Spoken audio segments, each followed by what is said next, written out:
What if I told you the day humanity was born never actually ended? The air before us is heavy with silence, broken only by the crackle of distant fire and the slow breath of a planet waking from its sleep. The earth is ancient, scarred, and waiting its forests still untamed, its skies vast and wild. You're not surrounded by cities or lights, but by endless horizon, where the first whispers of thought are beginning to stir. Somewhere out there, a creature not quite like us yet, and not entirely unlike, picks up a stone, feels its weight, and wonders. That single spark of awareness will ignite everything that follows. If you're using this to fall asleep, that's literally why I make these. So maybe subscribe, and tell me, where are you listening from tonight? Because as we return to that first dawn of humanity, remember this: the day we became human didn't happen once. It's still happening. Before we ever were, the world was already alive. The wind had a voice, the rivers spoke in ripples, and the mountains exhaled heat from the belly of the planet.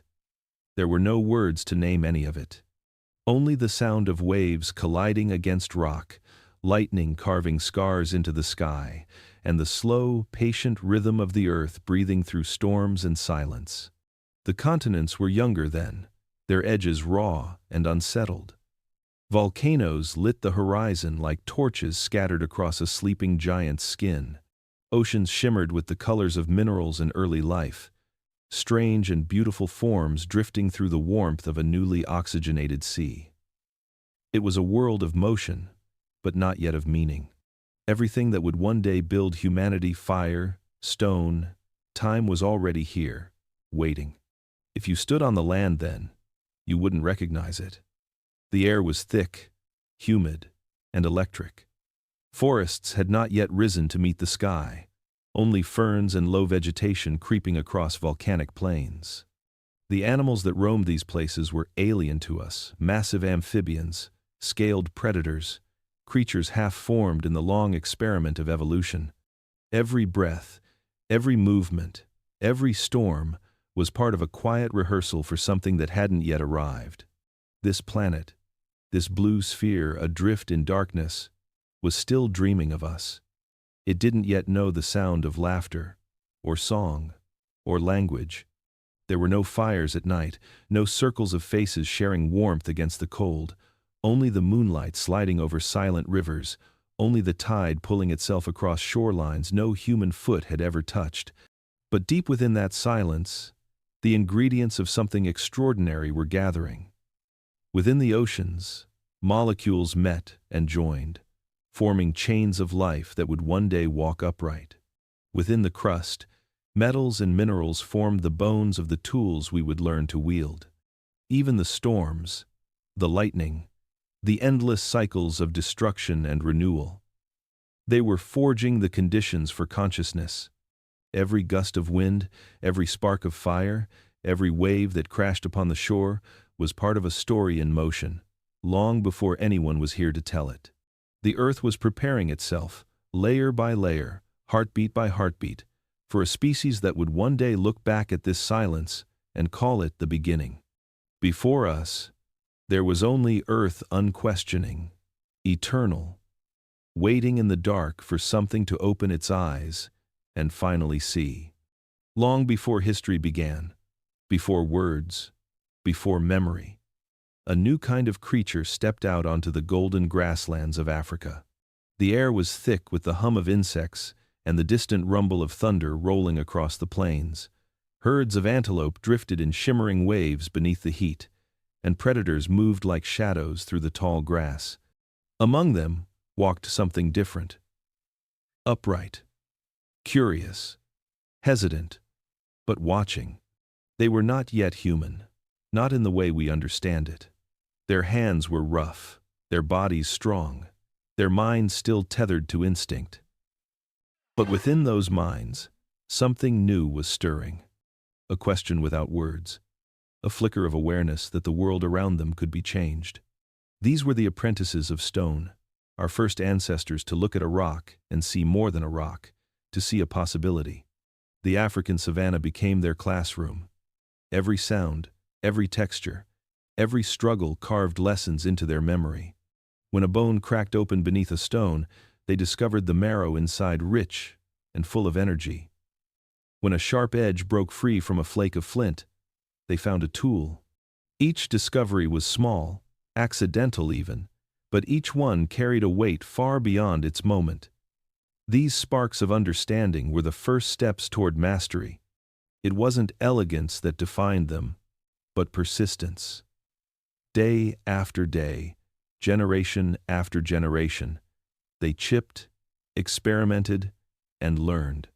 The first stone tools were crude, simple flakes and sharp shards, but they were revolutionary. For the first time, a creature wasn't just reacting to nature, it was reshaping it. That shift, as small as it seemed, marked the birth of technology, and with it, the first glimmer of human imagination. Their lives were harsh. Survival meant constant movement, constant alertness. But those same challenges sharpened their senses and forced their minds to evolve. They began to remember where water could be found, when fruit would ripen, and how to coordinate with others. The savanna became not just a habitat, but a map of memory.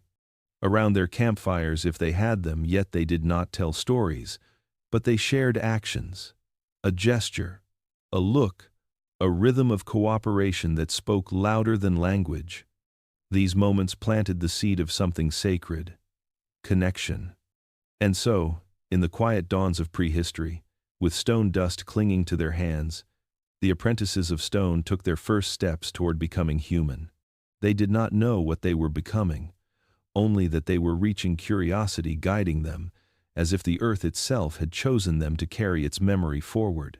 Every strike of stone against stone was a heartbeat in the long creation of humanity, the rhythm of minds learning to shape their own world. A hand closes around a stone, and everything changes. It seems so simple, fingers curling, tendons tightening, skin pressing against the rough surface of the earth, but within that motion lies the foundation of all that would follow. For millions of years, the hand was just an instrument of survival, for climbing, tearing, gripping, defending. But now, something profound begins to stir between muscle and mind. That hand is no longer just reacting to the world, it's beginning to shape it. The human hand is unlike any other in nature. Its opposable thumb, its delicate precision, its endless range of movement. These were not just biological conveniences. They were sparks. Every time early hominins struck one stone against another, sending shards flying, their brains lit up with the rhythm of cause and effect. Action became intention. The body and mind entered into a quiet partnership, each shaping the other in an invisible dance that would one day define what it meant to be human. As these creatures learned to control their tools began to control them. A sharper flake demanded finer coordination. A smoother cut required better vision. Each small improvement rewired the brain, reinforcing pathways for memory, problem-solving, and creativity. The hand was teaching the mind how to think. The repetitive clack of stone against stone was not just work, it was a kind of meditation, carving neurons as surely as it carved edges. Over countless generations, this feedback loop of hand and mind deepened. Dexterity expanded intelligence. Intelligence demanded greater dexterity. The neural web thickened, branching into regions that would one day host language, imagination, and empathy. Every new motion, twisting, balancing, gripping, fed a flood of sensory data into the brain, training it to remember, to predict, to plan. A single action evolved into thought, and thought began to spread. The same circuits that guided a hand to strike a tool would later help form words, gestures, and stories. Language, at its core, is a coordination of movement of breath, lips, tongue, and timing. The same brain that once shaped stone now shaped sound. In that transformation, memory found a new home. The world could now be recalled, described, shared. Knowledge no longer lived and died with the individual. It began to flow across generations. That moment, the simple act of holding a stone wasn't just the birth of technology, it was the awakening of reflection, the point where biology crossed into imagination. The Earth, through the mechanics of evolution, had crafted a toolmaker whose hands were extensions of thought itself. And from those hands would rise art, music, architecture, and everything that would one day define civilization. In that first gesture of control, when a hand gripped the earth and gave it purpose, humanity took its first conscious step toward itself. It began as a flicker in the dark, a trembling tongue of light born from lightning or the clash of stone. For millions of years, fire was a mystery, something to flee from, not something to hold. But then, one day, our ancestors stopped running. They watched it instead. They studied its rhythm, its hunger, the way it devoured and renewed. And in that moment of courage, when they reached forward instead of turning away, the course of humanity changed forever. Fire was not merely heat. It was transformation itself. When the first flames were tamed, they brought with them more than warmth, they brought control. The night, once filled with predators and unseen terrors, now glowed with safety. The cold wind that once froze the flesh was softened by radiance. Around this light, early humans gathered not just for survival but for something deeper. They were drawn to it like planets circling a newborn sun. Cooking was the first miracle of fire. Raw meat that once demanded hours to chew became tender, rich, and safe to eat. Roots that were once toxic softened into nourishment. Fire unlocked calories and energy that fueled the growing human brain. With every meal, the mind expanded, neuron by neuron, idea by idea. Fire didn't just warm the body, it fed thought. But beyond the physical, fire transformed the human spirit. It turned darkness into reflection. It extended the day beyond sunset and gave time for something new. Conversation, memory, imagination. Shadows danced across stone walls, and in them, humans began to see patterns, faces, stories. Around the fire, they learned to share, to communicate, to dream. For the first time, humanity had a tool that felt alive. It breathed, it consumed, it demanded respect. Too close, and it punished. Too far, and it vanished. It was a teacher wrapped in danger, and those who mastered it became something more than animal. The flames connected them to the world around them in ways they didn't yet understand, turning night into sanctuary, turning fear into fascination. With fire, humanity inherited both creation and destruction. The same spark that could cook a meal could burn a forest. The same light that warded off predators could also summon ruin. Fire was both promise and warning, a reminder that power always comes with a cost. And yet, in that glow, humanity found itself. Beneath the stars, surrounded by warmth and whispering embers, they stared into the heart of flame and saw the reflection of their own awakening. Fire became their first companion, their first technology, their first symbol of control over nature. The world had changed, and so had they. The first mothers of fire had been born, and through them, the story of humanity began to burn bright against the darkness. Before language, there was sound. The low hum of wind across the plains, the crackle of fire, the steady rhythm of footsteps pressed into the earth. Our ancestors lived in a world where communication was a symphony of instinct. A glance, a touch, a movement of the hand. But somewhere in that long, unspoken history, the silence began to change.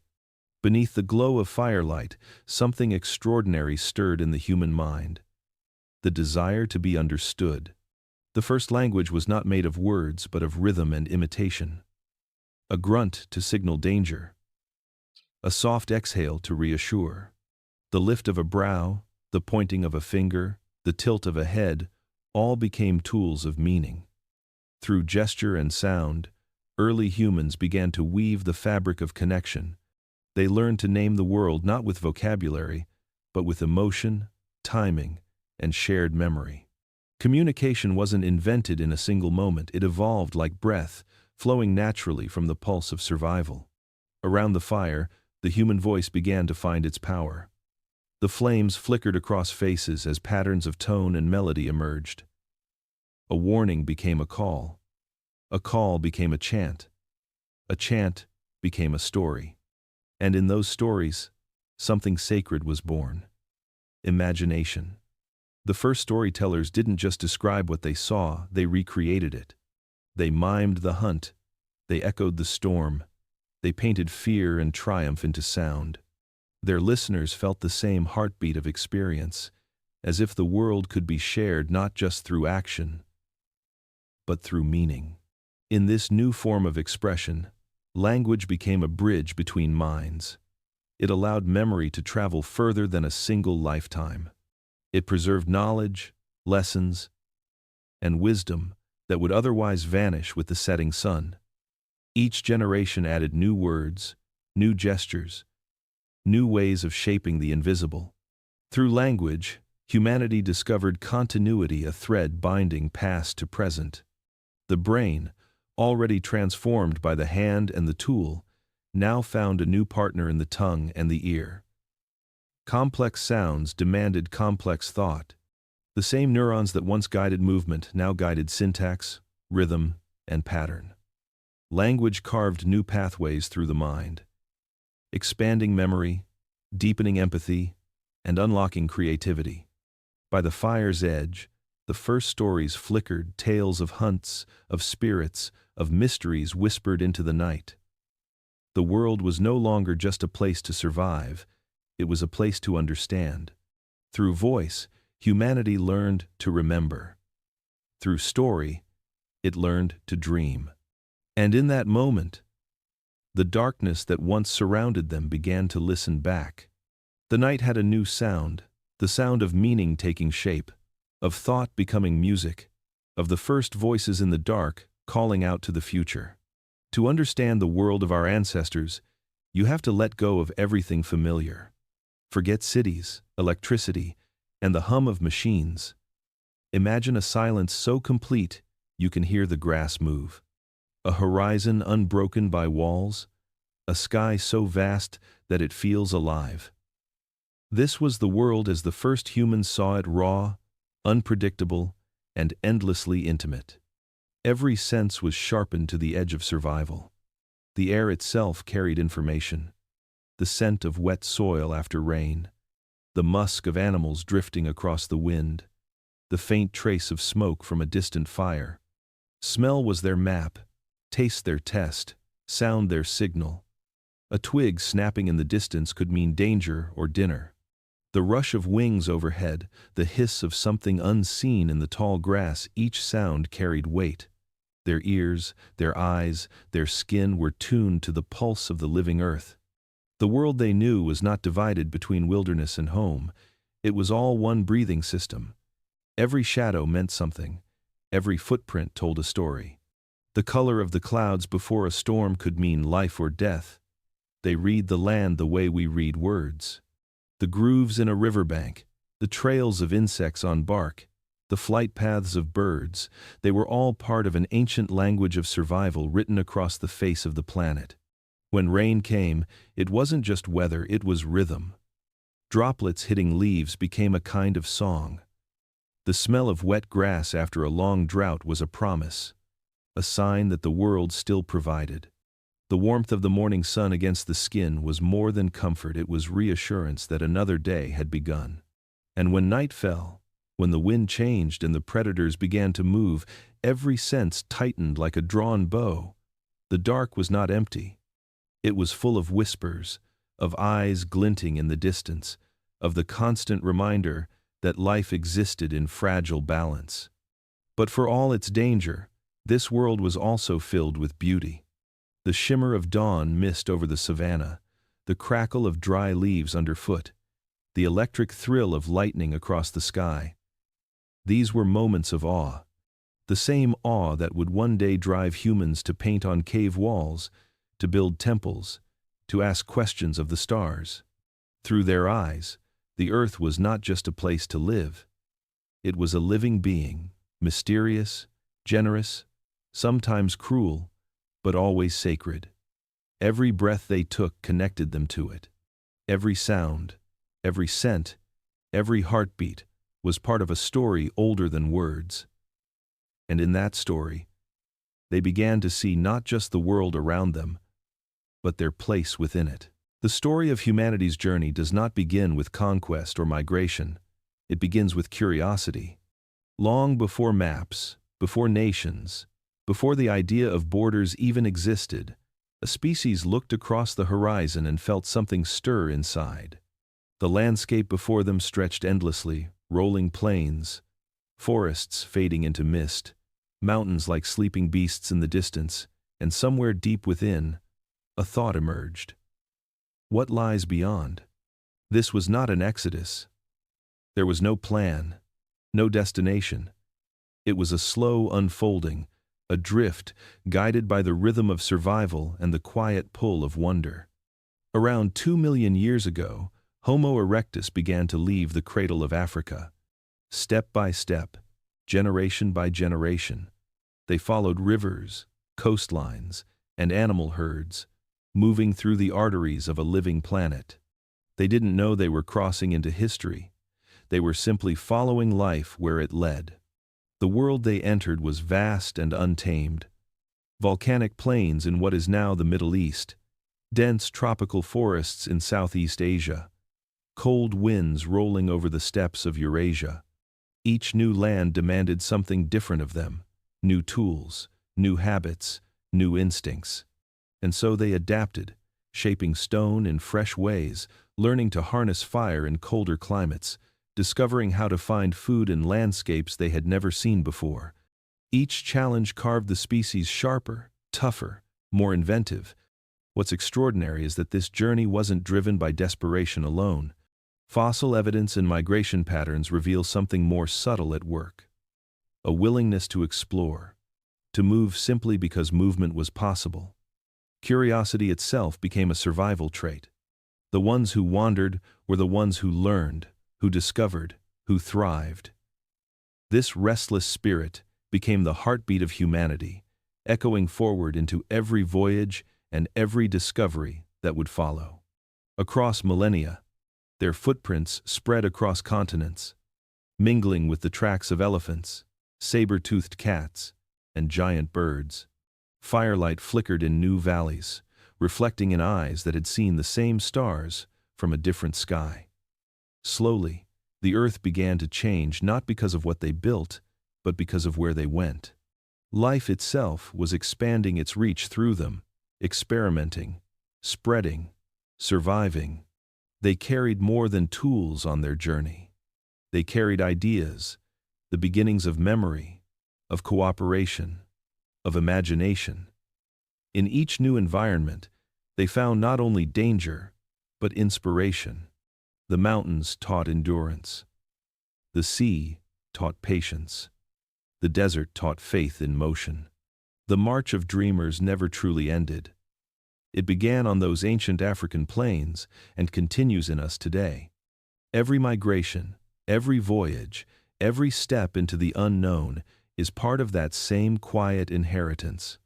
A reminder that the desire to explore isn't something we learned, it's something we are. The world has never stood still. It breathes in cycles, warming, freezing, shifting, remaking itself over and over. Between fire and ice, humanity learned not just to survive, but to change. The planet became both teacher and test, reshaping every generation that walked its surface. Across the span of hundreds of thousands of years, ice advanced and retreated like a slow, unstoppable tide, carving mountains, swallowing valleys, and rewriting the geography of Earth. In this age of extremes, the rhythm of life itself was dictated by temperature. Vast sheets of ice, taller than skyscrapers, stretched across continents. The oceans fell, exposing land bridges that linked worlds once separated by sea. Winds howled across open plains where mammoths and bison roamed, their shadows stretching across frozen tundra. For early humans, the environment was merciless. There was no constant climate, no stable home, only the endless necessity to adapt. And adapt they did. When the cold descended, fire became salvation. Flames turned caves into sanctuaries, transforming stone chambers into islands of light amid the endless dark. With every spark struck from flint, humanity grew more ingenious. They learned to insulate their shelters with hides and furs, to shape bone and ivory into needles, to sew together layers of protection against the chill. Clothing was more than warmth, it was innovation woven into survival, the first expression of humanity's ability to design its own fate. The ice tested not just the body, but the bonds between people.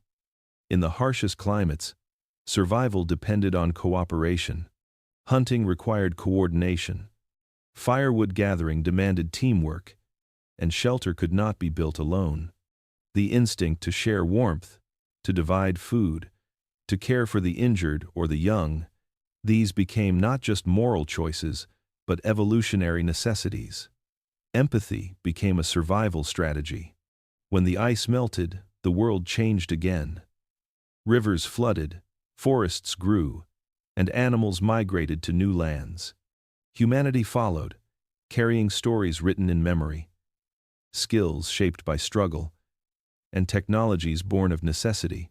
The constant rhythm of climate fire, ice, thaw, and freeze etched adaptability into the human spirit. Each generation learned to read the language of the planet, the color of the sky before a storm, the sound of cracking ice beneath the feet, the smell of thawing earth that promised spring. These senses became the foundation of foresight, the ability to anticipate, to plan, to imagine what comes next. Between fire and ice, humanity was tempered. The planet sculpted not only mountains and valleys, but also minds capable of endurance and unity. From these frozen crucibles emerged a species that no longer feared change but danced with it, bending to the rhythm of a world forever in motion. Before we stood alone, we were not the only kind of human on Earth. For hundreds of thousands of years, we shared this planet with others who walked upright, built tools, made art, and cared for one another. The world was not yet divided between us and them. It was a living mosaic of human species, each shaped by the landscapes they called home. Neanderthals, in the cold valleys of Europe, Denisovans, in the mountains of Asia, and others, now lost to time, all part of the same unfolding experiment of life, trying to understand itself. Neanderthals were not the brutish caricatures they were once imagined to be. They were intelligent, resourceful, and deeply social.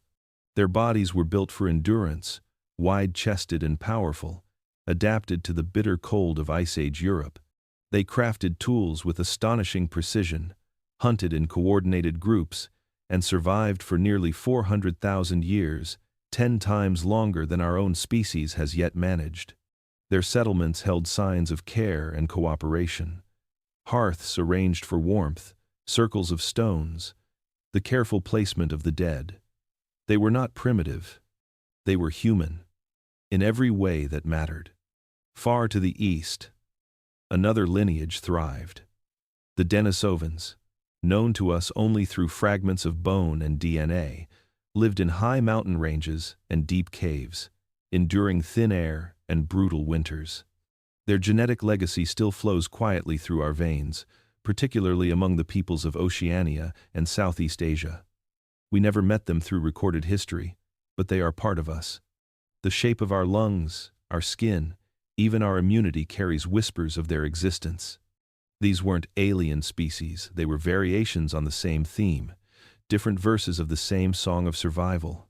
They made pigments from minerals, strung beads from shells, and likely spoke in complex sounds. Some Neanderthals used feathers and animal hides to decorate their bodies, not for function, but for beauty. They knew art, They knew ritual, and they knew compassion. In one cave in Iraq, archaeologists found the skeleton of a Neanderthal man who had been injured so severely he could no longer hunt or gather. Yet he lived for years after his injury. Someone had cared for him, fed him, protected him. It is one of the oldest signs of empathy in the fossil record. So why are they gone? The answer lies not in superiority, but in chance. When Homo sapiens spread from Africa, we entered a world already occupied by our cousins. We met them not as conquerors, but as participants in the same struggle. In some places, we competed for resources. In others, we shared them. And in many cases, we mingled. Our genomes still carry the traces of these ancient meetings, proof that our ancestors did not just replace the others, but joined them. Yet over time, their numbers dwindled.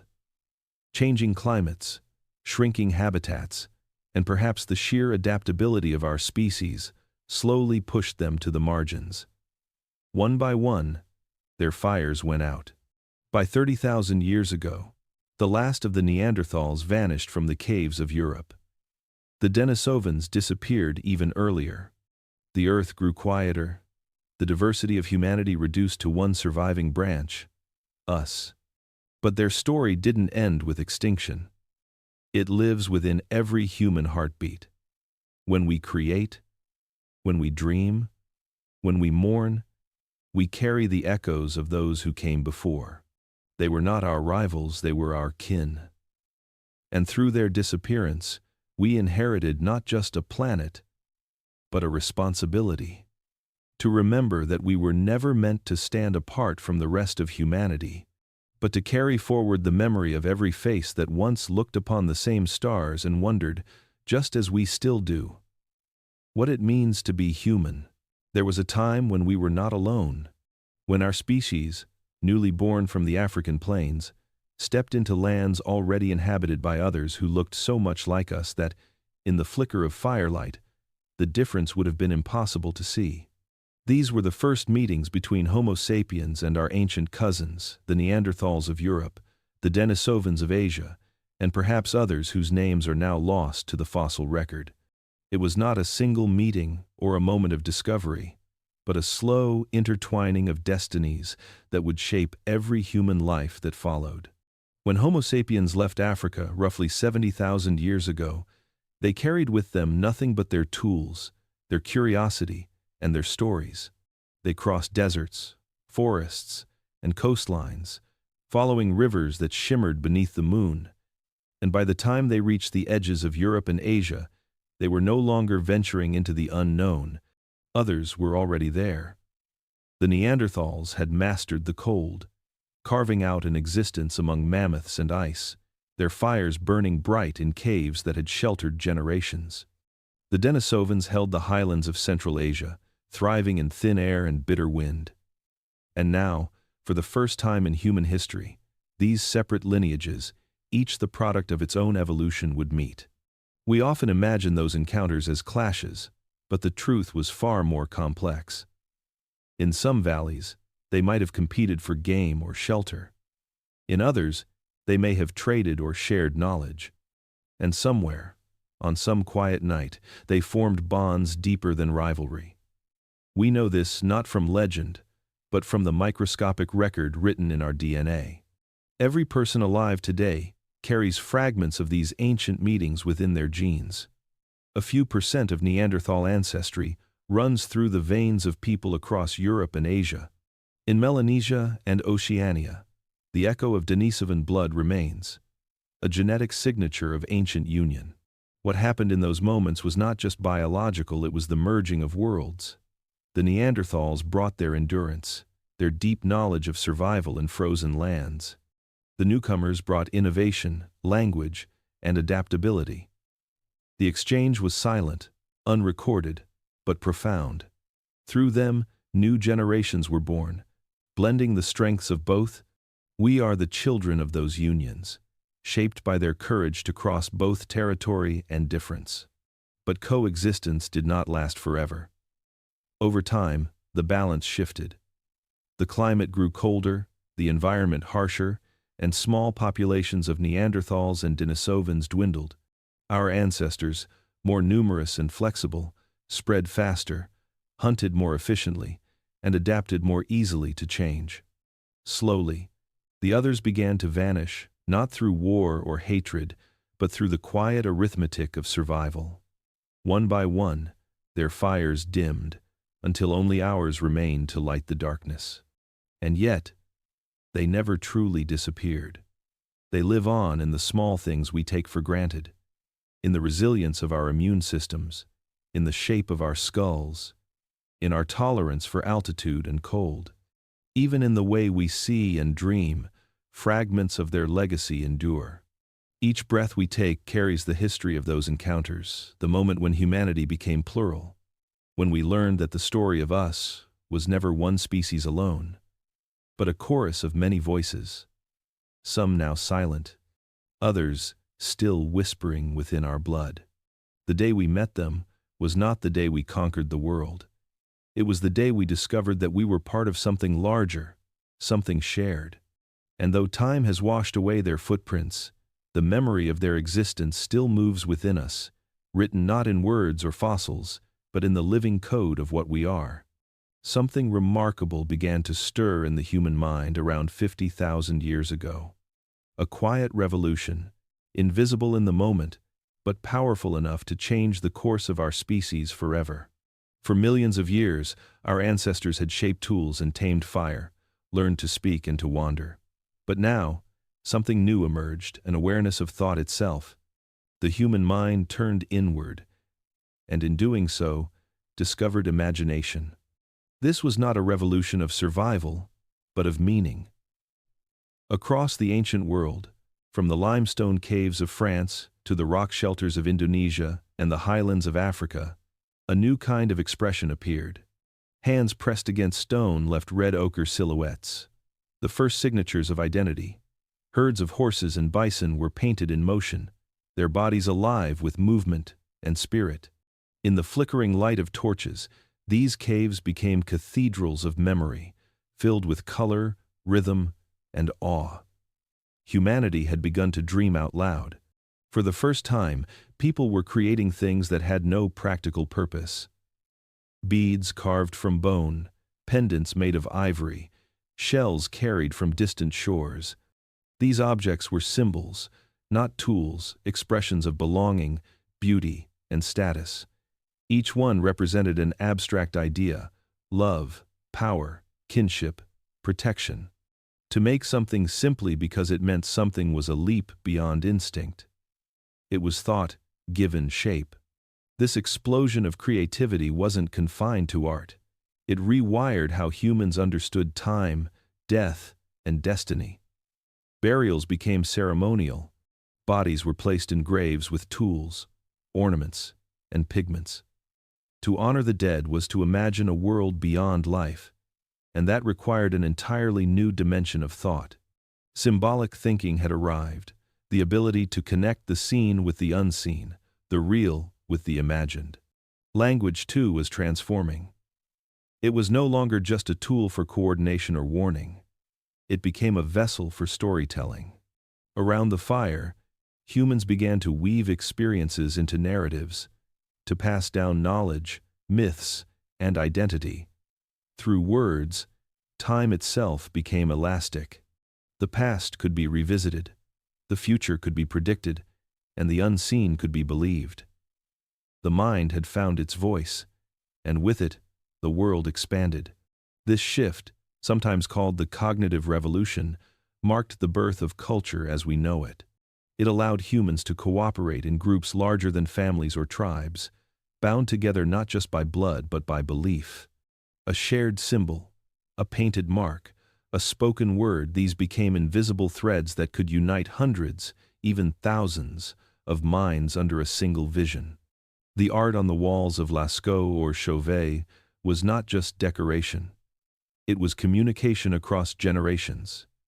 Each handprint said, "I was here." Each animal etched into stone said, "This is what I saw. This is what mattered." Through these gestures, Humanity began to preserve time, to cheat the forgetfulness of death, to declare its presence to the universe.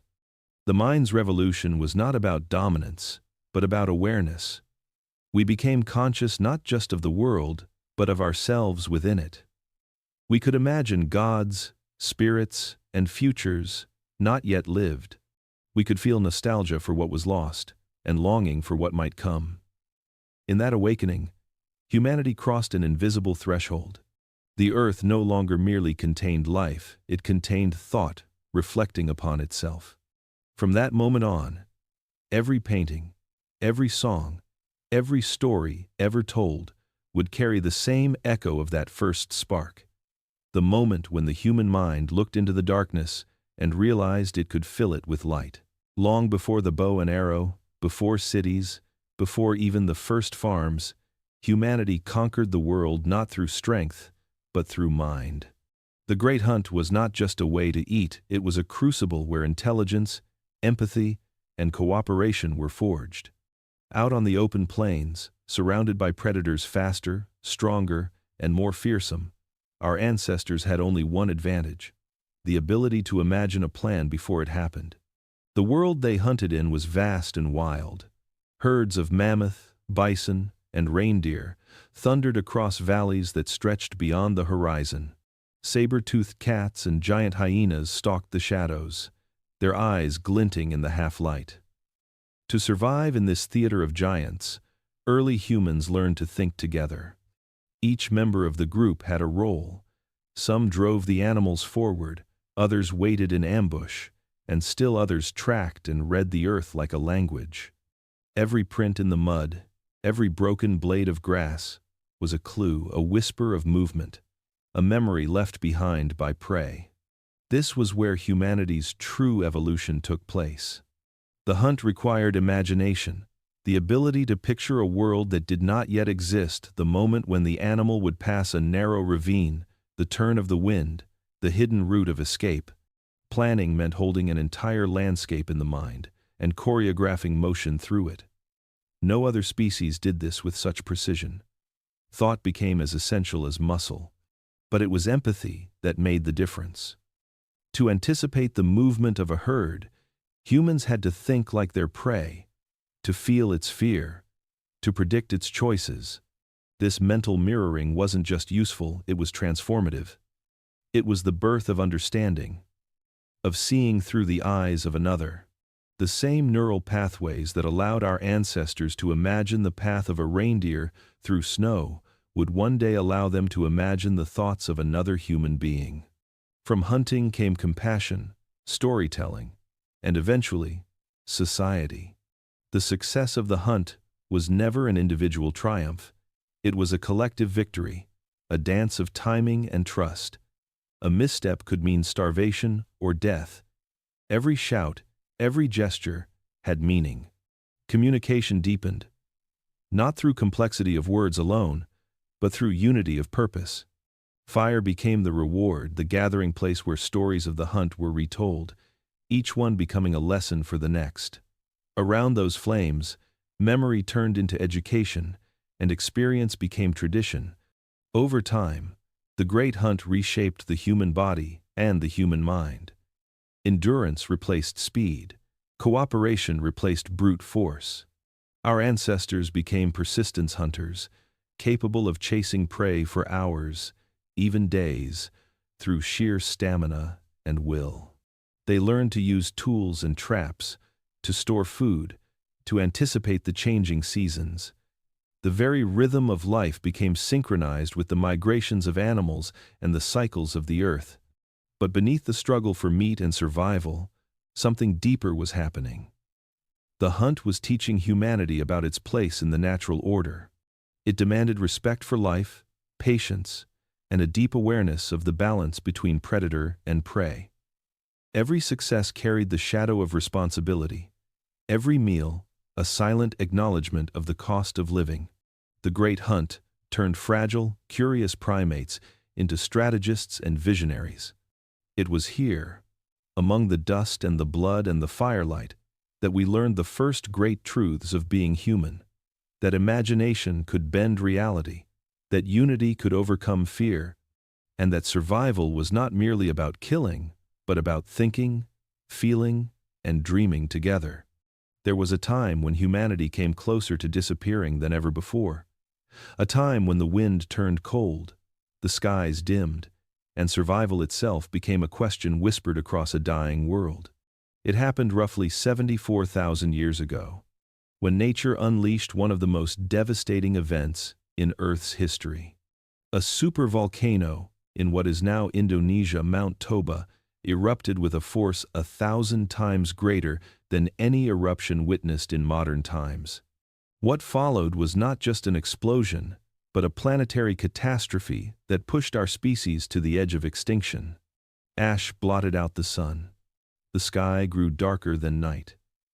Across continents, temperatures plummeted as sulfur and dust spread through the atmosphere, reflecting sunlight back into space. It was as if winter had swallowed the world whole. For years, the planet shivered beneath this volcanic veil. Forests died, rivers froze, the cycle of life faltered, plants struggled to grow, and the animals that once roamed the plains fell in number. The hunters became the hunted by hunger itself. Scientists believe that during this period, the global population of Homo sapiens may have fallen to only a few thousand individuals, perhaps fewer. Entire lineages vanished. Small groups scattered across Africa, pushed to the brink, surviving only where water and warmth still lingered. Humanity was reduced to embers, flickering in the dark corners of the continent, kept alive by persistence, ingenuity, and chance. But even in catastrophe, the human spirit endured. These survivors adapted in ways no other creature could. They found shelter in caves, rationed food, and learned to read the changing patterns of wind and sky. They became foragers of everything the land could offer: roots, insects, shellfish, anything that could sustain another day of life. Fire once again became sacred, a fragile miracle of heat in a world turning to ice. It was during these desperate years that cooperation became more vital than ever. Solitude meant death, but together, humans could share warmth, share food, share hope. The bonds between families and tribes tightened. The same empathy and foresight that once guided the great hunt now became the key to endurance. The ability to imagine tomorrow, even when today seemed unbearable, became the most powerful tool we possessed. Slowly, the planet began to heal. The skies cleared, the sun returned, and green began to crawl back across the earth. The survivors emerged from their refuges, carrying with them the memory of suffering and the wisdom it brought. The world they stepped into was transformed, but so were they. They had learned to endure not just the environment, but uncertainty itself. That lesson would echo across every generation that followed. Genetic studies today reveal traces of that narrow escape. Every human alive descends from those few who survived the long volcanic winter. Their resilience became our inheritance. Their struggle carved into our DNA the instinct to adapt, to rebuild, to hope, even when hope seems impossible. The edge of extinction was not the end of humanity, it was the forging of it. We emerged from that darkness tempered by hardship, carrying the quiet knowledge that life is fragile, that survival is never guaranteed, and that the smallest spark of perseverance can outlast even the coldest winter. From the ashes of disaster, humanity was reborn not as conquerors, but as witnesses to our own endurance, destined to remember how close the silence of extinction once came to claiming us all. Every person alive today is descended from a miracle, from a few thousand survivors who, against impossible odds, kept the spark of humanity alive when the world itself seemed to conspire against it. The aftermath of the Toba eruption had left the planet scarred and silent.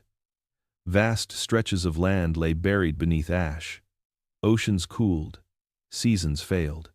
And yet, within small pockets of warmth scattered across Africa, life endured.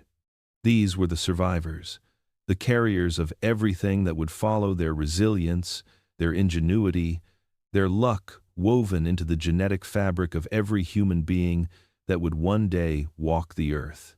Scientists call it a genetic bottleneck, a moment when the diversity of an entire species shrinks to almost nothing. Every future possibility is compressed into a handful of lives. It is the narrowest point in the hourglass of human history, a breath between extinction and continuation. The survivors were not the strongest, not the most powerful, but perhaps the most adaptable. They learned to read the changing world like scripture, how to find warmth in the cold, how to track water through drought, how to share in times of scarcity. Each choice they made was an act of defiance against the silence that surrounded them. These small bands of humans became custodians of memory and method. They carried tools, songs, and stories through the generations, preserving fragments of knowledge that would one day blossom into culture. Around their fires, the lessons of survival became sacred: how to build shelter, how to find food, how to endure. The world was smaller now, quieter, but in that silence, something powerful was forming. The understanding that survival depended not on isolation, but on connection. Their endurance was not just physical, it was spiritual, psychological, deeply emotional. To live in a time when the sun was dim and the earth barren required more than instinct. It required faith not in gods, not yet, but in the idea of tomorrow. Hope became an evolutionary advantage. Those who believed in the possibility of the next dawn were the ones who prepared for it, who planned, who taught their children to adapt. Humanity's greatest weapon was not fire or stone, it was belief. When the climate finally began to ease, the survivors emerged into a world reborn. Forests returned. Rivers found their courses again. The animals multiplied. Humanity began to spread outward, following the trails of green and the whisper of opportunity. These descendants of catastrophe carried with them the lessons carved into their blood: cooperation, resilience, and imagination. Modern genetics tells us that every human outside Africa can trace their ancestry back to this small group of survivors, perhaps only a few hundred breeding individuals. The entire story of civilization, every language, every city, every idea, springs from their endurance. We are their echo, their continuation, their answered prayer. It is easy to forget how fragile that moment was, how easily the line could have broken, how quickly history might have ended before it ever began. But it didn't. A handful of people held the line long enough for the planet to heal. They carried the torch through darkness so deep that the light itself seemed impossible. The survivors did not know they were saving the future. They simply lived. They fought hunger, cold, fear, and time itself, and won. And because they did, every heartbeat, every breath, every story told beneath a human sky is proof that even in the bleakest hour, life finds a way to endure. When the great sheets of ice began to retreat, the world opened like a long forbidden door. For tens of thousands of years, glaciers had locked away vast portions of the planet, sealing oceans, shaping mountains, and holding back the pulse of migration.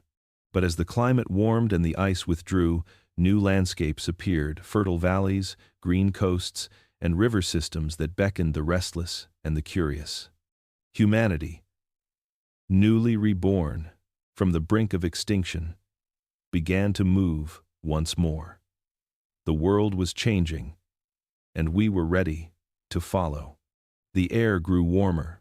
Forests crept northward, reclaiming land once buried in frost.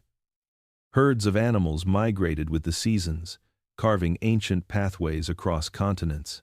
Behind them came the hunters, the gatherers, the explorers, bands of humans carrying stone tools, fire, and stories of the lands they had left behind. Each step was a rediscovery of the earth, a slow and deliberate unfolding of the human map. Across Africa, the cradle of our species, small groups began to push outward. They followed the coasts and the rivers, guided by the tides and the sun. Some crossed into the Arabian Peninsula, where lush grasslands now lay where deserts would one day burn. From there, they spread across Asia, fanning out into unfamiliar worlds of snow, jungle, and sea. The journey was not a conquest but a migration of curiosity, a slow ripple of humanity across the continents. By 45,000 years ago, humans had reached Australia. The voyage required crossing open ocean, an achievement that spoke of planning, cooperation, and courage. They brought fire with them, reshaping the land as they went. The great megafauna of Australia, the giant kangaroo, the thunderbird, and the marsupial lion, would soon vanish under the pressure of fire and hunt. But the people endured, adapting to deserts, coasts, and forests. Theirs was one of the earliest examples of humanity's power to alter an entire ecosystem and to survive in the harshest of worlds. In Europe, the descendants of Africa's wanderers entered a continent still half frozen. They met the last Neanderthals, shared brief chapters of coexistence, and inherited their lands as the ice withdrew.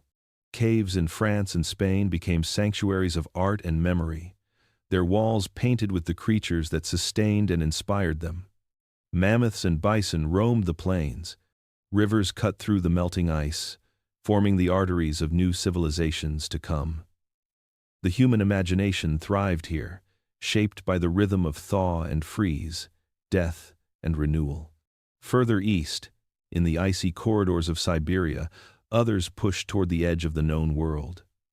When the sea level dropped, a bridge of land connected Asia to North America.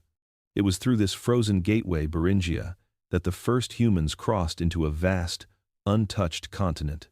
They followed the herds southward, through glaciers and tundra, into the forests and grasslands of the Americas. Within a few thousand years, their descendants had reached the southernmost tip of Patagonia, completing one of the greatest journeys in human history. By the end of the Ice Age, humanity had filled nearly every corner of the planet. From the deserts of Africa to the mountains of Europe, from the islands of Oceania to the jungles of the Amazon, the human story had become global. We were no longer a scattered species surviving at the mercy of nature. We had become its storytellers, its architects, its wanderers. The world expanded, but so did we. Each new horizon brought not just discovery, but transformation.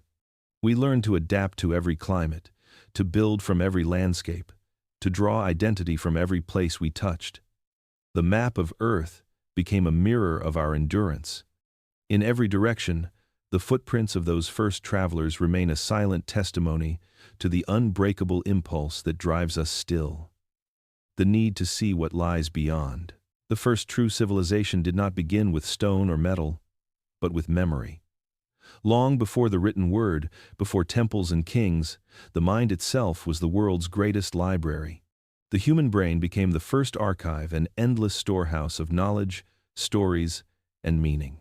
Through it, humanity learned to preserve what could not be held in the hands: experience, wisdom, identity.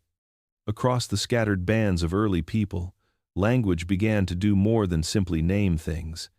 It became the vessel of time. Words were used to carry lessons across generations, to protect the fragile knowledge that survival depended on. Which plants healed, which waters were safe, where the herds would travel when the rains came. Each spoken phrase was a lifeline, passed from parent to child, elder to apprentice, transforming speech into inheritance. Elders became living archives, repositories of history and tradition. They carried the stories of the hunt, the memory of droughts, the warnings of storms that had come long before. Through their voices, the dead spoke again, and the future learned from the past. In the glow of the firelight, language and myth began to intertwine. Fact and imagination fused, not in conflict, but in harmony, because to remember was not only to survive, but to find meaning in survival itself. Myth was humanity's first form of science. It explained what could not yet be measured. The sun became a chariot, the thunder a god's voice, the stars a reflection of ancestors watching from the sky. These stories did more than entertain, they created order out of chaos. They gave structure to time, turning the randomness of existence into a narrative that could be shared, believed, and understood. Through myth, humanity found identity. The tribe became a people. The people became a culture. Each story carried a purpose. Some taught morality, others encoded practical wisdom, and others still gave comfort in the face of death. The myths were alive, reshaped each time they were told. In one generation they were whispered by hunters in the wild, in another they were sung by mothers to their children. No story belonged to one person, each was a collective dream woven through memory. The brain evolved to serve this new world of words. Neurons linked and fired in patterns that mirrored the complexity of storytelling. Memory expanded, language deepened, imagination flourished. For the first time, humanity was not just reacting to nature, it was reflecting on it. The act of remembering became a kind of power, a way to extend existence beyond the moment. What began as a survival mechanism became the foundation of culture itself. The age of memory gave humanity something no other species had achieved: continuity. Knowledge no longer died with the body. It lived within the group, growing richer with every generation. The mind became the bridge between the ancient and the unborn, ensuring that nothing truly learned would ever be lost again. In this era, time ceased to be a straight line and became a circle. The past and the future folded into each other through the stories that bound people together. Around fires, beneath endless stars, the first historians spoke not with ink, but with breath. And in those words, those echoes of experience passed through countless tongues, the memory of humanity was born. It would never fade again. In the long story of humanity, few moments changed the world as profoundly as the planting of the first seed. It began quietly, without ceremony or design. There were no grand inventions, no kings or cities, only people who noticed that where grain had fallen from their baskets, new shoots appeared after the rain. In that simple observation, the rhythm of life shifted forever. What had been gathered could now be grown. The hunter became a farmer, and the earth itself became a partner in survival. For hundreds of thousands of years, humans had lived as wanderers, following herds and seasons, taking what the land offered. But as the last ice age ended, the climate grew warmer and more stable. Forests spread, rivers swelled, and the ancient plains turned to fertile valleys. The world, for the first time in memory, was predictable. Seeds took root. Fruits ripened. Patterns formed in the chaos of nature, and humanity learned to read them. The first gardens appeared in places that would one day be called Mesopotamia, the Fertile Crescent, and the valleys of the Nile, the Indus, and the Yellow River. People began to settle near the soil that fed them, learning through generations of trial and error which grains could endure drought, which roots grew fastest, which seasons blessed the harvest. They discovered that by saving seeds from the strongest plants, they could shape nature to their will. Slowly, unknowingly, they were engineering the future. Agriculture was not just a change in diet, it was a revolution of time. To plant was to think ahead, to imagine a future that could be planned. Seasons became calendars. The cycles of rain and sun became sacred. Humanity had stepped out of the immediate struggle of survival and into the long game of civilization. With the seed came patience, foresight, and responsibility. Settlements grew around these first farms. Rivers became lifelines, their floods both feared and worshipped. Grain storage meant security, and with security came surplus. Surplus led to trade, to wealth, to hierarchy. The roots of agriculture also grew into the foundations of society itself. The act of planting tied humans to the land, but it also tied them to one another. Cooperation replaced competition, and community became as vital as the harvest. The earth, once a wilderness to be crossed, became a home to be tended. People began to see themselves not as wanderers in a wild world, but as caretakers of something greater. They cleared fields, shaped irrigation channels, and built villages that hummed with the sound of work and life. The bond between human and soil deepened, and for the first time, humanity began to depend on its own creations. But with this dependence came new vulnerabilities. Crops could fail, weather could betray. The abundance that once seemed eternal could vanish in a single season. Yet even in hardship, people did not return to the wild. The seed had changed more than the landscape, it had changed the mind. The first farmers may never have understood the magnitude of what they began, but their quiet revolution set the stage for everything that followed. Every city, every kingdom, every written word traces its lineage to that first act of cultivation. When humanity learned to plant, it also learned to plan, to hope, and to build. In the forgotten valleys of prehistory, the earth and the human spirit made a pact.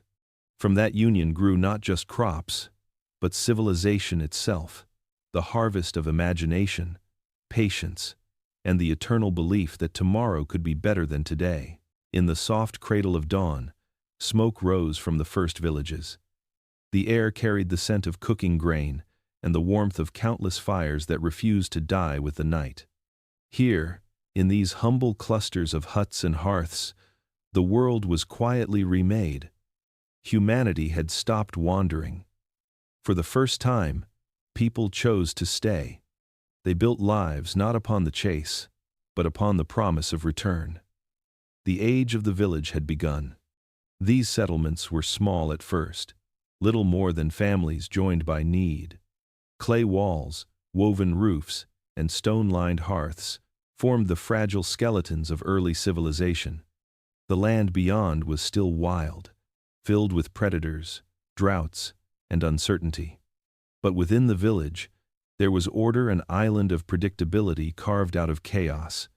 The fields grew close by, the livestock grazed under watchful eyes, and every day carried the pulse of routine: plant, harvest, feast, rest.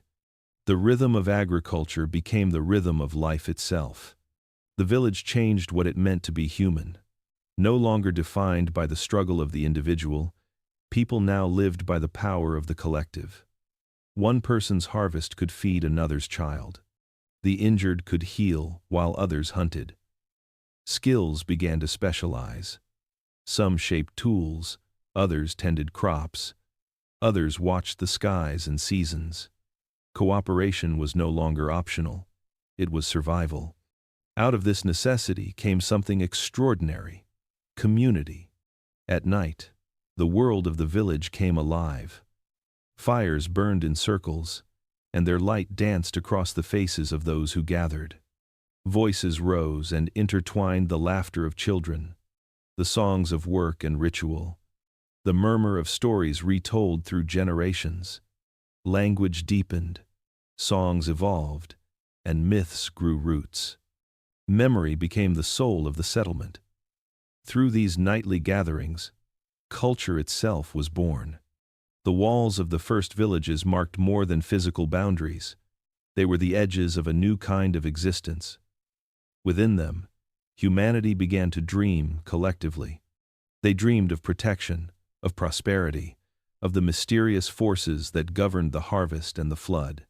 They built altars of stone, carved figures of fertility and rain, and began to speak not just of survival, but of meaning. The seeds of religion, politics, and identity were planted in the same soil that grew their crops. Over time, villages became more than shelters, they became mirrors of the human spirit. Each one was a reflection of shared labor, shared belief, and shared destiny. The success of a community depended on trust and cooperation, on the understanding that the strength of the group outweighed the weakness of one. The act of living together demanded rules, rituals, and the beginnings of leadership. Elders emerged as guides, mediating conflict, preserving wisdom, and ensuring the cycle continued. The village was also humanity's first experiment in permanence.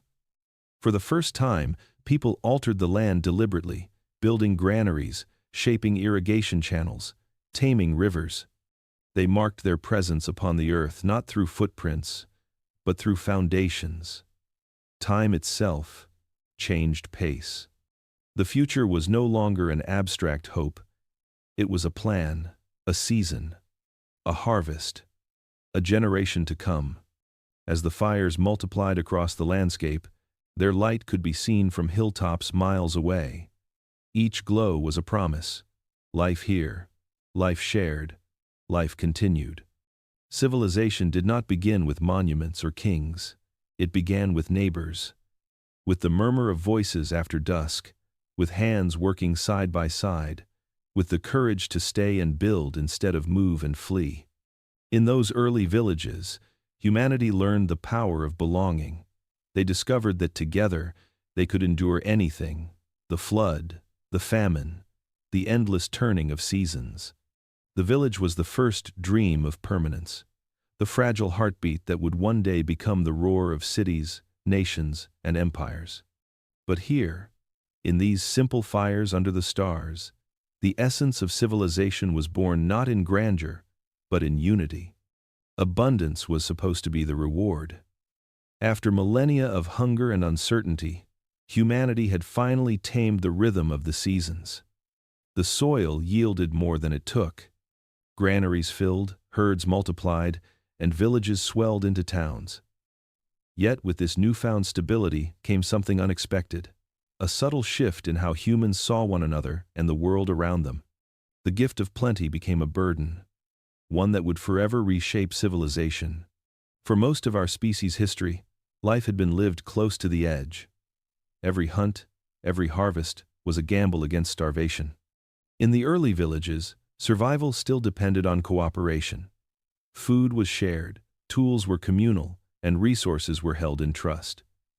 But as agriculture deepened its roots, something changed. Some harvests grew larger than others. Some land proved richer, and those who controlled the land began to realize that wealth could now be stored, counted, and owned. Ownership was an idea as revolutionary as the seed itself. The concept of mine took root beside the fields of barley and wheat. Walls rose, not just to protect from predators, but to guard what lay within. Granaries became symbols of status, and with them came the first hierarchies. Power no longer depended on strength or wisdom alone, it was tied to possession. The ability to feed others meant the ability to command them. Inequality was born quietly, in the spaces between abundance and need. A few families accumulated more grain, more livestock, more control over the flow of resources. Others became dependent, trading labor for access to what had once been shared freely. The seeds of class and privilege sprouted as surely as those in the soil. Humanity's great experiment with permanence had given rise to something that would never again be undone: division. And with division came conflict. When food could be stored, it could be stolen. When land could be owned, it could be disputed. The first wars did not begin with empire or ambition, but with survival. A bad harvest, a failed flood, a drought that lingered too long, these could drive desperate people to violence. The tools once used for farming were turned into weapons. The same hands that had built the first villages began to defend them. But war was not the only shadow cast by abundance. As surplus freed time from survival, new questions emerged about leadership, belief, and the meaning of fairness. Some rose to manage the granaries, to oversee trade and distribution. Others took on spiritual roles, claiming communion with the unseen forces that governed fertility and weather. Power and faith began to intertwine, and humanity's social fabric grew ever more complex. Civilization was emerging, but it came at a cost. Abundance also changed the relationship between humans and nature. Where once people had lived within the cycles of the earth, they now sought to control them. Rivers were redirected, Forests cleared, animals domesticated. The world became not a home, but a resource, a thing to be managed, exploited, owned. Humanity had learned to shape the land, but not yet to understand the consequences of mastery. The burden of plenty was heavy. It gave us stability, prosperity, and population, but also envy, greed, and conquest. The same abundance that allowed civilization to flourish also planted the roots of inequality and war. Yet even as the scales of justice tilted, humanity pressed onward, driven by the same restless ingenuity that had once lit the first fires and planted the first seeds. In the end, the story of plenty is not simply about food or wealth, it is about what happens when survival turns into ambition. When the human mind, freed from hunger, begins to dream not just of enough, but of more. And as the granaries filled and the first cities rose from the earth, humanity stood at a crossroads no longer defined by need, but by desire. The harvest had changed everything, and the world would never be the same again. For most of human history, memory was carried only in voices. Knowledge lived in stories, sung beside fires, whispered through generations. But voices fade, and memories fracture. Around 5,000 years ago, humanity found a way to capture thought itself, to make memory permanent. In that moment, history began. The invention of writing transformed not only how people communicated, but how they understood time, identity, and civilization itself. It began, as most revolutions do, with necessity. In the fertile valleys of Mesopotamia, where rivers like the Tigris and Euphrates breathed life into the soil, the first cities were born. Fields stretched farther than the eye could see. Trade networks spread across deserts and mountains. Surpluses of grain and goods required organization records of ownership, debts, and harvests. The human voice, once enough for small villages, could no longer carry the weight of an expanding world. So, the first scribes pressed symbols into wet clay, and in doing so, they anchored thought to matter. At first, these marks were simple lines and pictograms, impressions of animals and numbers that stood for things. But soon, abstraction followed. Words became symbols, and symbols became sentences. Humanity had found a way to speak across generations, to converse not just with one another, but with the future. The birth of writing was the birth of continuity. In ancient Sumer, these clay tablets became the backbone of civilization. They recorded harvests, taxes, prayers, and laws. They turned the chaos of life into a system that could be counted, stored, and referenced. Numbers joined letters as partners in permanence. With arithmetic, humanity gained precision. With writing, it gained memory. Together, they built the architecture of progress. But writing did more than record it, redefined reality. To write something was to give it power. A spoken promise could be forgotten, but a written one endured. The word became law. The name became legacy. Through inscriptions carved in stone or inked on papyrus, kings and priests stretched their voices beyond their lifetimes, shaping how the future would remember them. History itself became an invention, molded by those who had the tools to preserve their version of truth. Across the world, this art of recording took root in many forms. In Egypt, scribes inked hieroglyphs onto temple walls and tombs, filling them with the language of eternity. In the Indus Valley, mysterious symbols etched into seals still whisper secrets we have yet to decode. In China, oracle bones carried the earliest characters of one of humanity's longest unbroken linguistic traditions. In Mesoamerica, the Maya would one day inscribe calendars that traced the cycles of the heavens themselves. Everywhere writing appeared, it marked the threshold between prehistory and civilization. For the first time, ideas could outlive those who conceived them.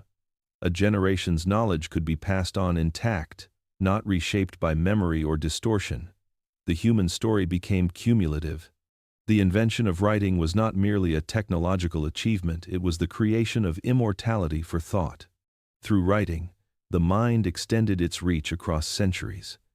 It made possible the first libraries, the first legal systems, the first organized religions. It allowed the past to guide the present, and the present to imagine the future. Humanity had learned to trap time within symbols. The scribes who once knelt in dusty rooms, their hands stained with clay and ink, were not just record keepers. They were the first historians, the first philosophers, the first custodians of collective memory. Because of them, we know who we were, and through their work, we can still hear the heartbeat of the ancient world. In their lines and numbers, the human story stopped fading with the sunset and began to live forever. When humans first looked to the heavens, they were not seeking conquest or knowledge. They were seeking understanding.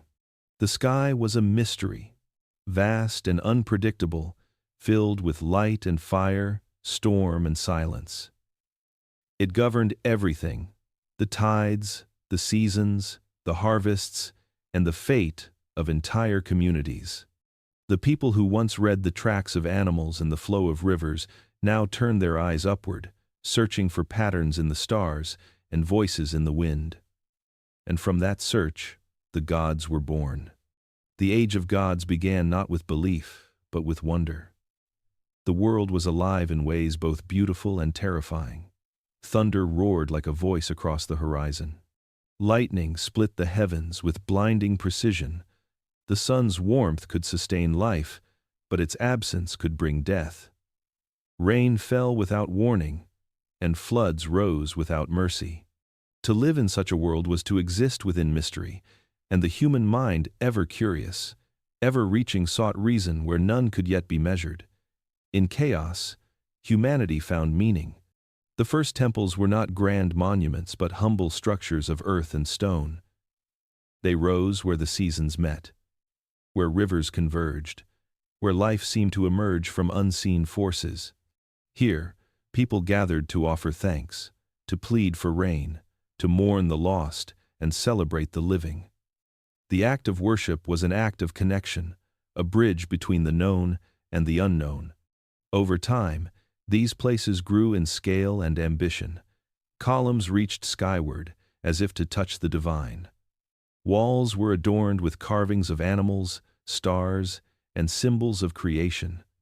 Each temple was a reflection of humanity's longing to speak with the universe. As agriculture spread, the rhythm of life became inseparable from the rhythm of the heavens. The cycles of planting and harvest were tied to the movement of the moon and the path of the sun. To predict them was power. Priests and shamans became the first astronomers, mapping constellations and charting celestial alignments. What began as observation became faith, and what began as gratitude became ritual. The gods took form through story. The wind became a spirit, the sun a father, the earth a mother. Each people, each landscape, gave birth to its own pantheon. In Mesopotamia, mighty deities ruled the floodplains of the rivers. In Egypt, the sun rose daily as Ra, reborn in a cycle of eternal light. In the mountains of Greece, gods quarreled and loved with human passion. Across the world, myth became a mirror, reflecting both nature's power and humanity's own heart. But belief did more than comfort, it unified. Shared gods created shared purpose. Rituals became laws, and laws became the backbone of society. Temples became centers not only of worship but of governance, learning, and culture. The divine and the political intertwined, each shaping the other. The will of the gods justified kingship, while kings raised monuments to honor the gods. In this sacred dialogue between heaven and earth, the human imagination reached its greatest height. For the first time, people saw themselves not as isolated beings, but as part of a grand cosmic story. Every birth, every storm, every harvest was no longer random. It was part of an order, a divine pattern stretching beyond mortal sight. The age of gods was not the end of curiosity. It was its transformation. The same impulse that once drove humans to strike stone against stone now drove them to build temples and trace the stars. The divine was humanity's first science, its first philosophy, its first poetry. Through faith, we gave structure to the unexplainable and purpose to existence. Even now, when we look at the night sky and wonder if something greater watches back, we are echoing that ancient instinct to find meaning in the vastness, to believe that we are part of something more. In the age of gods, humanity learned not just to survive, but to ask why it existed at all. And that question, whispered beneath the stars, has never stopped echoing. Every triumph carries its shadow. For every temple raised and every field sown, a cost followed quiet at first, then deafening. The story of civilization is not only the tale of invention and growth, but also of imbalance. As humanity learned to command the earth, to master fire, to build cities and write laws, it began to reshape both the planet and itself in ways that could never be undone. The cost of becoming human was not only paid in blood, but in the delicate harmony that once bound us to nature.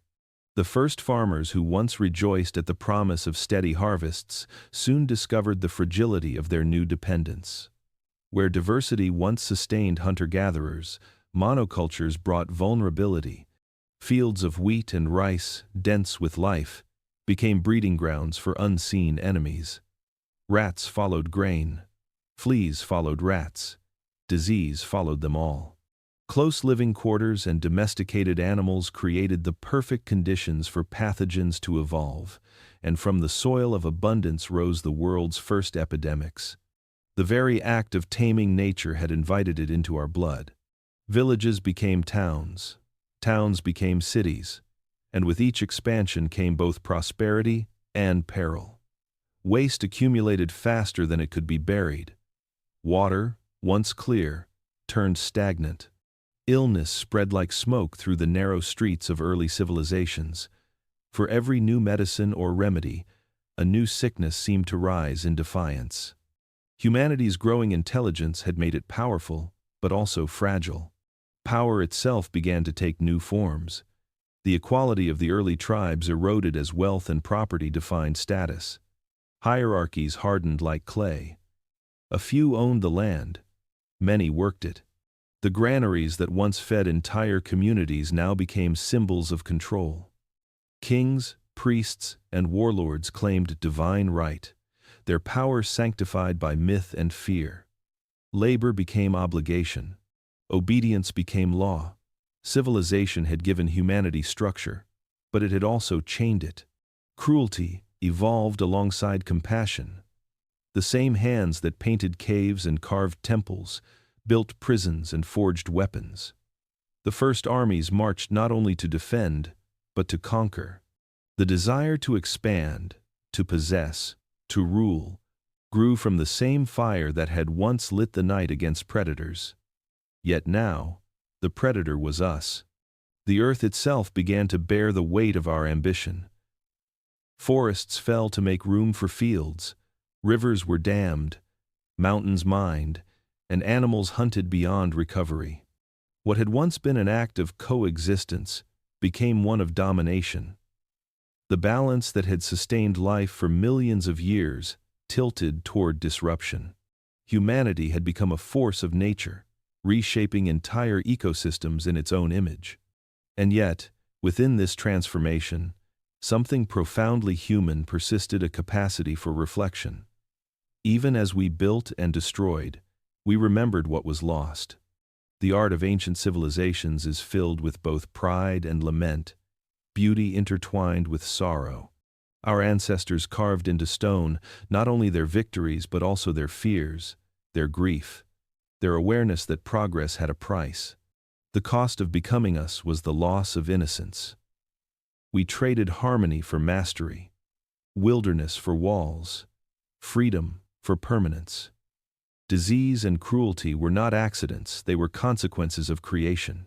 But through that struggle, humanity also discovered empathy, morality, and a sense of responsibility.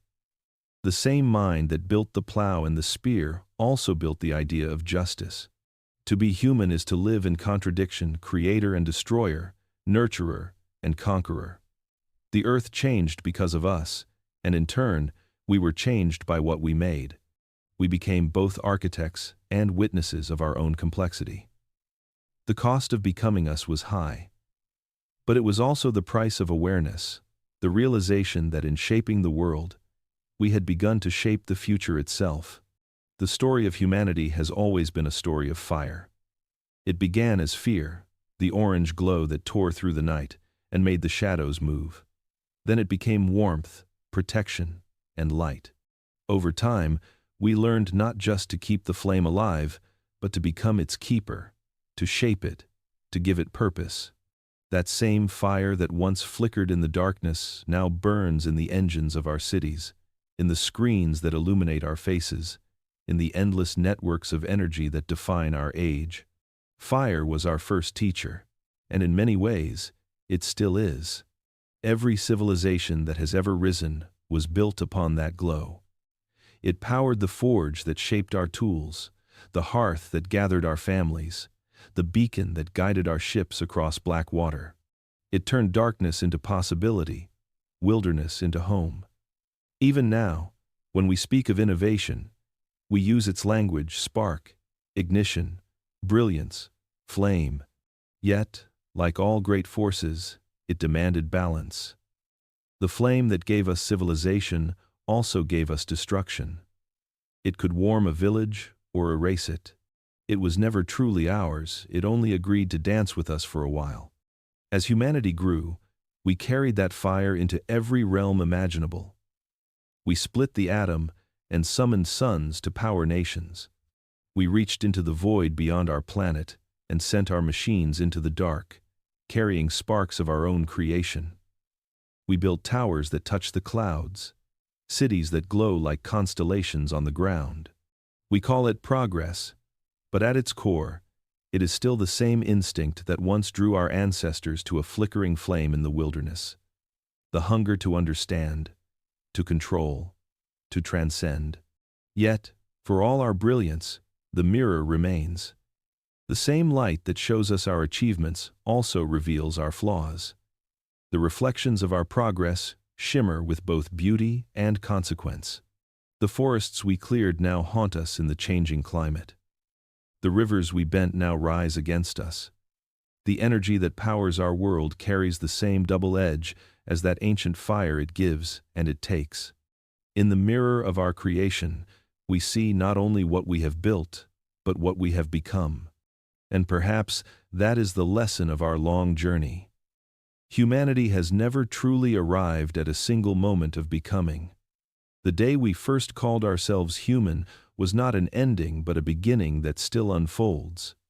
We are still learning what it means to hold fire, to wield power, to shape the world without destroying it, to create without forgetting where creation began. Every discovery is another spark, another echo of that first light that once frightened us and now fuels our destiny. When we look back through the ages, from the first chipped stone to the glowing cities that now map our planet from space, we see a single, unbroken thread of flame. It burns in our art, our science, our faith, our stories. It burns in our need to know who we are and what we might become. The flame is both outside and within us, a reflection of the same energy that carved mountains and forged stars. The story of humanity is not finished because the fire still burns. We are still shaping, still questioning, still dreaming by its light. Somewhere deep inside, beneath all the layers of invention and noise, the same heartbeat remains: the rhythm of curiosity, of creation, of wonder. The flame we once feared has become our mirror, and in its reflection, we see both the beginning and the endlessness of what it means to be human.